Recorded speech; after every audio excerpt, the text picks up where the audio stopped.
Hello, everybody. Welcome to this episode of Newsflash. We're keeping it chill today because we're pleased to welcome back today one of our oldest friends to the Spencer Welsh Radio Network, a past guest on Newsflash, past guest on Uncultured, so many other shows.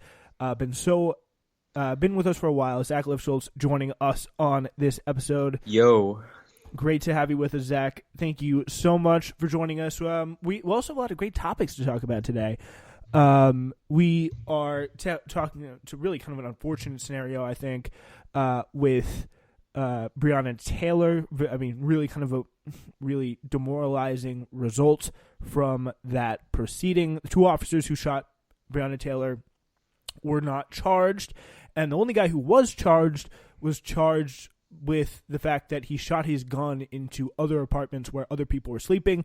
So that was what he was charged with. It was called wanton endangerment.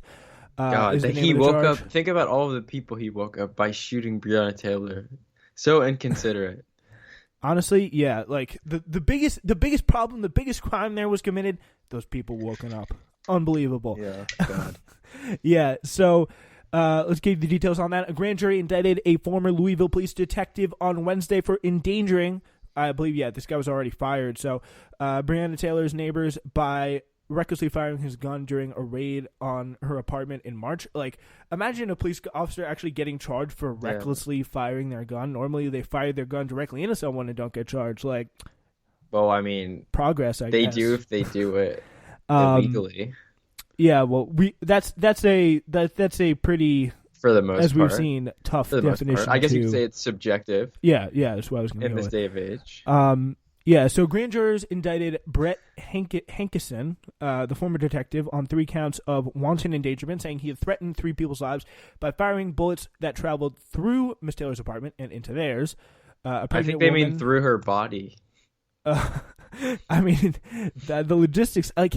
It's so I don't really all I know is pretty much the basic facts of the case. I have been I don't even know either. I like to believe that I believe our justice system, but I really don't know, because I feel like if you believe the cops, it's like, okay, yeah, it's just like an overall shitty situation. Like, okay, it's not their no-knock warrants aren't their fault, and like, if you're a police officer and like you're serving a warrant and someone shoots you, then like, at the very least, the warrant was for fired. The boyfriend, right?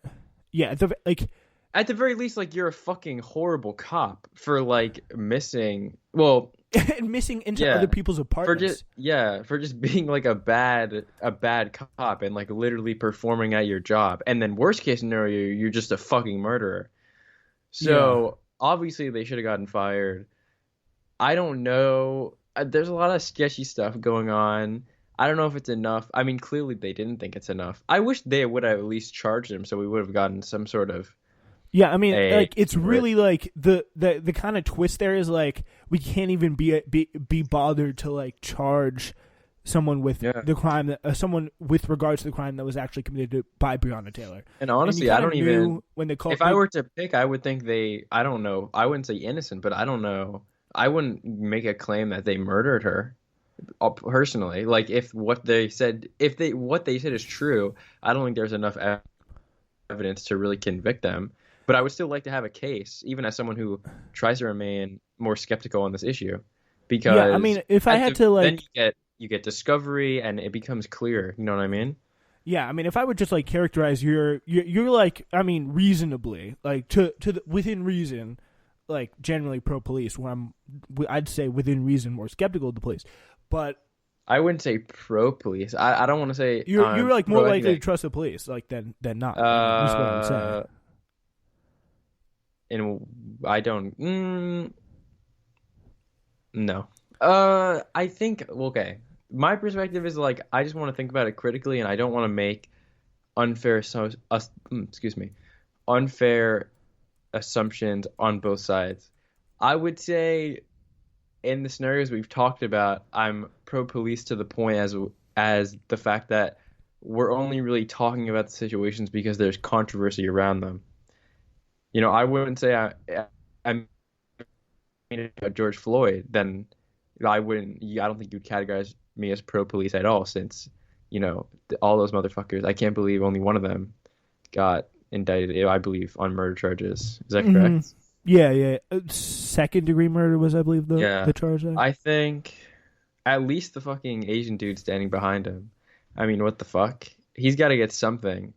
I don't know about murder, but like, what the fuck? Like, if you accessory, accessory to if you're hanging out with somebody and like if with the example I was going to use, if you're hanging out with your friend and they overdose on drugs and you don't call the police, that could get you in trouble. So we're just going to let that fucking guy go free when like he's literally choking George Floyd to death.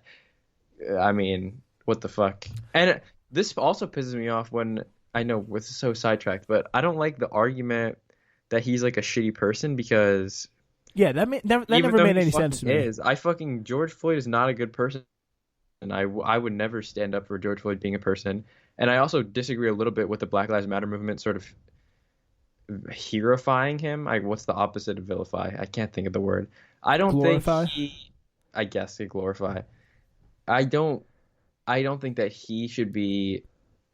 Maybe he could be the message, but I feel like, getting killed by police doesn't make you a hero. It makes you an example and I think it definitely makes you a martyr for a broader cause. I mean, that's what I mean. Imperfect but I feel like sometimes it gets pushed.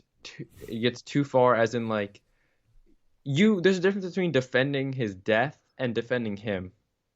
And sometimes honestly, no one really knew who the person was, but like the fact that there was no reason for him in that situation to be killed or treated at all in that way based on like his past crimes. Like there was no warrant out for his arrest. Yeah, of course. From what I understand at that. No, and I'm not saying that you're saying anything different, but like, I think the crime that he was charged with was the forgery of the $20 bill or something like that. But then he was like running around. He was doing okay. It's just like they give conservatives example. Like you're just giving them more fuel to the fire, because like he was like running around and being fucking insane. And was he on drugs? I don't remember. I'm not gonna claim. I'm not gonna claim anything that I don't know, but I know he was running around like a crazy guy. But it's like, again, like running around. That doesn't make. What do you mean right. by? Like, that's the thing. What do you mean by like running around? Like, is that? Wasn't he like fighting cops? Like, I'm pretty sure he was like physically fighting cops. Like I'm pretty punching sure. them. I think he was like resisting arrest. I mean, hold on. I don't remember this correctly, but when they had the hand, when the new Chauvin was kneeing on George Floyd, like he was like, but there was did he have him in handcuffs against the wall? Did he have him in handcuffs? Yeah, he had him in handcuffs. No, but I feel like once you're in handcuffs, like the situation's over. Like no, because you can get up and just run away. Like George Floyd's like 6'4". He's a huge guy. But you don't pose a threat. You don't pose an active threat to the officers if you're disarmed and you're in handcuffs. You don't pose a threat. So not a legitimate threat. No. There should be I don't actually. There's know. no excuse after I guess someone in you handcuffs. could put him in the car. Like, what do you even do with like George Floyd? Like, what do you do with someone? Okay, they're in handcuffs. I mean, if they're in handcuffs, you should be able to put him in the car. I'm sorry, that's it. Separate George Floyd from the whole scenario. You have like some like super aggressive guy like resisting arrest. Okay, you get him in handcuffs, but he's like fucking rolling around like a crazy person trying to run away. Like, what do you even do with him? I guess put him in the car, right? What if you have two or three cops should be able, two or three, for the sake of argument, 5, 8 cops should be able to put a 6'4" guy in a car and then go to the station. Well, it's definitely not putting him in a fucking knee choke. No, that's we whatever that is. That's the wrong answer. Yeah. He said so this is kind of funny. I know what we did. I know we did the legal, moral, and ethical thing that night, says Sergeant Jonathan Mattingly, who's in this case on administrative leave. He wrote in an email to his fellow officers, which was sent. Again, always the best time to send emails, 2:06 a.m. I don't want to fucking defend a person who's like that. Like, you can be like, look, like, I feel resent for what I did, but I don't think it was like I think it was the wrong decision, but I think it was legally justified at the very least. Like, but you don't have to. You can feel fucking resentment without like being a murderer. Like you can make a poor decision without being like you could regret a decision. Yeah, well, yeah, like if you're just like, oh my gosh, no like there's a difference between like if you show remorse, yeah, like that. I think that's worth something. But I would like. I mean, to think that you still like if you did the crime and you show remorse, that doesn't change the outcome of the crime. I mean, maybe get a slightly lighter sentence, but like, I mean, this guy like sending emails maybe at 2:06 in the morning is not the best idea, but yeah, especially now that it's gotten online. But during the raid, so this guy, Sergeant Mattingly, the guy was placed on administrative leave and not the officer charged. He was shot once in the leg by Taylor's boyfriend, who I believe legally had a gun as Sergeant entered the apartment. Yeah, that's what I mean. It's like a fucked up scenario. It's like on both sides they're legally correct. So it's like, who are you really going to fall for this? So what I saw was like, right. They're entering no knock warrants. No knock warrant. Answer. He comes through the parks. He enters, and the warrant was for the boyfriend, right? For what, like? I think. Wait, wasn't it the wrong house, or am I thinking of something different? Yeah. This is what happens. This is what happens. We got to do our research here. But it's like, even if it was the wrong house, it's like, okay, yeah, it's police, but then like you're searching. You're getting, if you're a police officer getting shot, like you're technically correct in shooting back. It's like, I feel like it's really the system that's at fault. Like no knock warrants are the fucking problem. Yeah, I mean that's definitely okay. Here's the moment by moment. Okay, it is at the wrong house. Wait, hold on. Yeah, that's definitely the first thing. So hold on, let me confirm this. It says at a Facebook post. So, but who knows if that's legit? All right, so I know I have the New York Times here. So all right. Shortly after midnight on March 13th, Louisville police officers executing a search warrant used a battering ram to enter the apartment of Mrs. Taylor, a 26-year-old emergency room technician. The police had been investigating two men who they believe were selling drugs out of a house that was far from Taylor's home, but a judge had also signed a warrant allowing the police to search Taylor's residence because the police said they believed that one of the men had been using her apartment to receive packages. All right, so it wasn't the wrong house. Okay, yeah, so it's like, but you have to go in the house at what time? What time is this? Like you're going on the house. Night. It's got to be at least. It's not the middle of the day. I don't know. Yeah, like if they're sleeping, you go to their house when they're sleeping, and B in their house and not to their mailbox. Like well, it's like it's already a flawed concept in general. It's like like we can't and like you don't. Like even if you think about it from both perspectives, like it's fucking dangerous for cops as too. Like, what do you? I mean, cops have the upper hand in the situation, especially if you knew who lives in hypothetically, like who lives in that apartment. It's like two, like what 20, like late 20s, like professionals, like But I feel like you're just asking for a fucking like. Once again, like remove it from a little bit of the situation.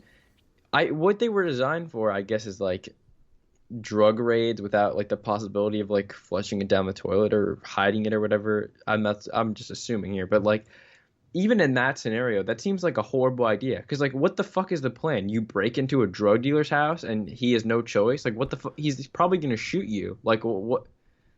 I mean, seems dangerous on both sides. Yeah, like that is a situation. Like if you're coming in like for a drug raid, most likely it wouldn't probably be just your standard local police department doing that. Yeah, well, I guess it's SWAT then, but still, I mean. Yeah, but like the fact that they're going there and like with such urgency at such a time of the night, and like why a no knock warrant like for that? Like maybe a no knock warrant for the other house that was like they actually thought drugs were being sold out of. Would make more sense. I mean, honestly, it probably would make more sense. I mean, maybe I don't even think it does, but like this, just that part specifically does not make any sense. So I think an even more solid argument against this would be like this shouldn't even like this is just over policing. Like this is just what happens. Yeah, and it really only happens in like urban, poor, mostly like color, like communities of color. Like you're just asking by like having people of color interact with police at such a ridiculously high rate. Like, you're just asking for this scenario to happen.